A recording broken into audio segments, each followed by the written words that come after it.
O artigo 41 da Constituição Federal é o dispositivo que consagra e regulamenta um dos pilares do regime dos servidores públicos no Brasil, a estabilidade. Ele define detalhadamente quem tem direito a essa proteção, os requisitos obrigatórios para conquistá-la, as hipóteses estritas em que o servidor pode perder o cargo e as regras de proteção em casos de demissão invalidada ou extinção do cargo.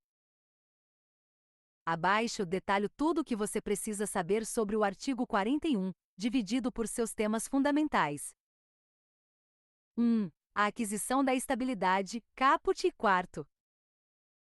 A estabilidade não é concedida a qualquer trabalhador do Estado, como empregados públicos seletistas ou cargos exclusivamente em comissão, mas apenas aos servidores nomeados para cargo de provimento efetivo em virtude de aprovação em concurso público.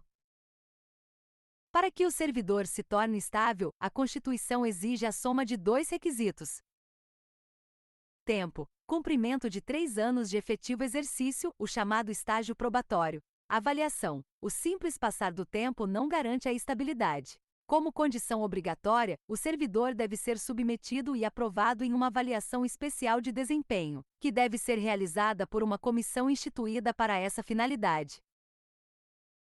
2. Hipóteses de perda do cargo do servidor estável. Primeiro, uma vez adquirida a estabilidade, o servidor ganha uma forte proteção contra demissões arbitrárias. Segundo o artigo 41, o servidor estável só perderá o cargo em 3 situações específicas. 1.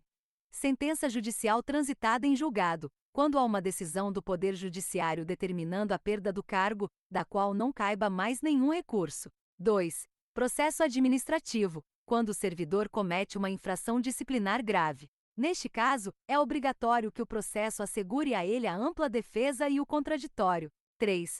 Avaliação periódica de desempenho. O servidor pode ser demitido se apresentar desempenho insuficiente ao longo de sua carreira. Esse procedimento deve ser regulamentado por lei complementar e também deve assegurar a ampla defesa.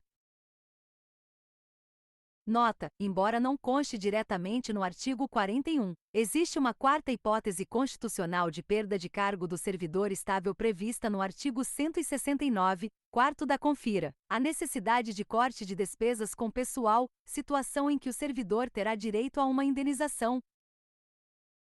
3. A reintegração e a situação do eventual ocupante. Segundo, este é um dos pontos mais cobrados em provas.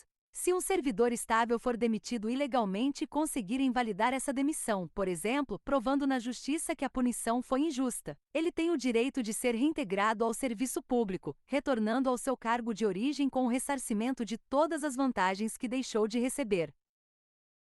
A Constituição prevê exatamente o que acontece com a pessoa que estava ocupando a vaga desse servidor reintegrado. O eventual ocupante, se for estável, sofrerá uma das seguintes consequências: será reconduzido ao seu cargo de origem, sem direito a receber qualquer indenização por isso. Se o cargo de origem não estiver disponível, ele será aproveitado em outro cargo compatível. Se não houver cargo para aproveitá-lo, ele será posto em disponibilidade com remuneração proporcional ao seu tempo de serviço.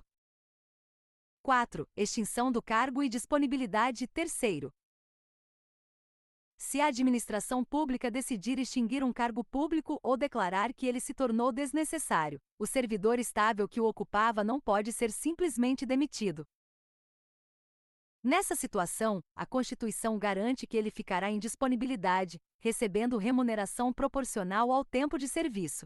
O servidor permanecerá recebendo essa remuneração proporcional sem trabalhar, até que ocorra o seu adequado aproveitamento em outro cargo que tenha atribuições e vencimentos compatíveis com o que ele ocupava anteriormente.